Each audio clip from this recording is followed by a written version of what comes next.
Hello and welcome to Achievers Hive. Today we will talk about intelligence.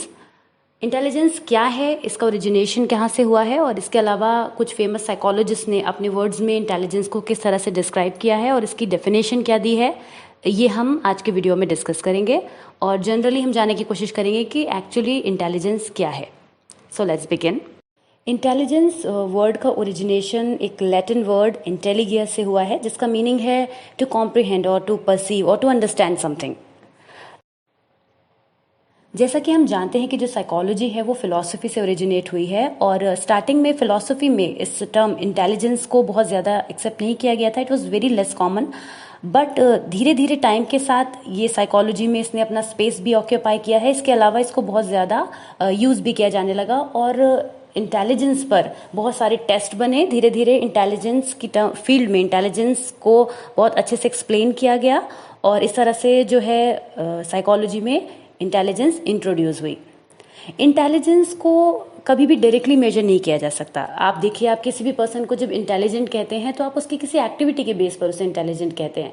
अगर कोई person आपको mathematical problem solve करता है तो ज़रूरी नहीं है कि उसकी इंग्लिश भी उतनी फ्लुएंट हो. तो आप उस समय जो उस पर्सन को एडमायर करते हैं वो उसकी मैथमेटिकल कैलकुलेशन के बेसिस पे करते हैं, राइट? तो we can only measure intelligence indirectly by studying and comparing the intelligent act that people perform. तो लोग जो भी अपना कोई एक्ट करते हैं उसके बेसिस पर ही हम इन जनरल इंटेलिजेंस को डिफाइन करते हैं, क्योंकि इंटेलिजेंस जो है वो एक बहुत ही ब्रॉड कंसेप्ट है और इसको इजीली जो है डिफाइन नहीं किया जा सकता. इसके लिए बहुत सारे फिर टेस्ट को हमें डेवलप करना पड़ा.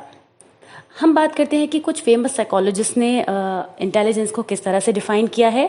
सबसे पहले बात करते हैं वॉल्टर डियरबॉर्न की, जिन्होंने he was a pioneering American educator and an experimental psychologist, जिन्होंने रीडिंग एजुकेशन की फील्ड को भी इस्टेब्लिश करने में हेल्प की थी. और डियरबॉर्न जो है वो इंटेलिजेंस को किस तरह से डिफाइन करते हैं, देखिए. He defines intelligence as the capacity to learn or to profit from experience. हम अपने किसी भी एक्सपीरियंस से जब कुछ लर्न करते हैं, कुछ अर्न करते हैं, कुछ अंडरस्टैंड करते हैं, उस चीज़ को वॉल्टर ने अपने वर्ड्स में इंटेलिजेंस टर्म का के फॉर्म में डिफाइन किया.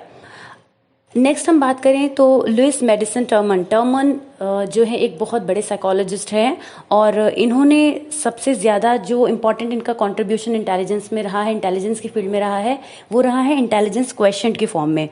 आपने जो टर्म आप यूज़ करते हैं IQ, ये टर्मन की ही इन्वेंट की गई है और इन्होंने इंटेलिजेंस क्वेश्चन को ना केवल इंट्रोड्यूस कराया बल्कि इसका जो फॉर्मूला इन्होंने दिया है वो भी बहुत ज़्यादा इंटेलिजेंस को मेजर करने में यूज़ किया जाता है. He was an eminent American psychologist जिन्होंने who noted for his seminal studies of children of high intelligence. Terman ने इंटेलिजेंस को डिफाइन किया as the ability to carry out abstract thinking. तो लुइस मेडिसन टर्मन जो थे, इन्होंने intelligence और intelligence question का जो कंसेप्ट था वो दिया. इसके बाद अगर हम बात करें हर्बर्ट वुड्रो की, तो इन्होंने he was an American psychologist and he served as president of the American Psychological Association in 1941 and he was also faculty member at several universities. इन्होंने अपने वर्ड्स में इंटेलिजेंस को इस तरह से डिफाइन किया. He said that the capacity to acquire capacity is intelligence. कुछ भी, किसी भी कैपेसिटी को एक्वायर करने की जो कैपेसिटी है, दैट इज इंटेलिजेंस. तो इस तरह से वुड्रो ने अपने वर्ड्स में इंटेलिजेंस को एक्सप्लेन किया. इसके बाद अगर हम बात करें आर्थर जेनसन की, तो इन्होंने अपनी थ्योरीज भी दी हैं. Arthur Robert Jensen was a professor of educational psychology at the University of California. इन्होंने ये अपने साइकोमेट्रिक वर्क के लिए जाने जाते हैं और डिफरेंशियल साइकोलॉजी के लिए जाने जाते हैं. इनके according intelligence is a general factor that runs through all types of performances. तो इस तरह से आर्थर जेनसन ने अपने वर्ड्स में इंटेलिजेंस को डिफाइन किया. अगर हम बात करें डेविड रेशलर की, तो he was a leading American psychologist known for intelligence scale.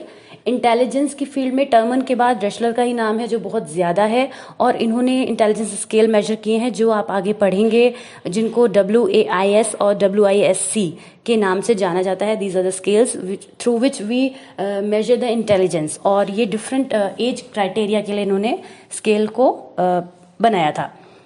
According to Wechsler, intelligence is a global concept that involves an individual's ability to act purposefully, think rationally and deal effectively with the environment. तो इस तरह से रेशलर ने जो है वो अपने words में इंटेलिजेंस को डिफाइन किया. More recently, however, psychologists have generally agreed that adaptation to the environment is the key to understanding both what intelligence is and what it does.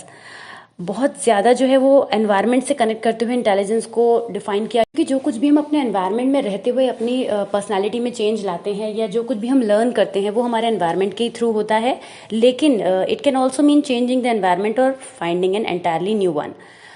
अगर हम सारे साइकोलॉजिस्ट की इंटेलिजेंस जिन्होंने दिया है उनके अकॉर्डिंग इसको डिस्कस करने के बाद जनरल बात करें कि इंटेलिजेंस क्या है, तो हम ये कह सकते हैं कि it is the mental quality that consist of the abilities to learn from experiences. हम अपने एक्सपीरियंस से जो कुछ भी सीखते हैं वो हमारे इंटेलिजेंस की फॉर्म में स्टोर होता चला जाता है। अडेप्ट टू न्यू सिचुएशंस, जब हम किसी नई सिचुएशन में जाते हैं और हम अपने ब्रेन का यूज़ करते हैं कि उस सिचुएशन में हमें अडेप्ट कैसे होना है, तो वो भी हम उसको भी हम इंटेलिजेंस कह सकते हैं।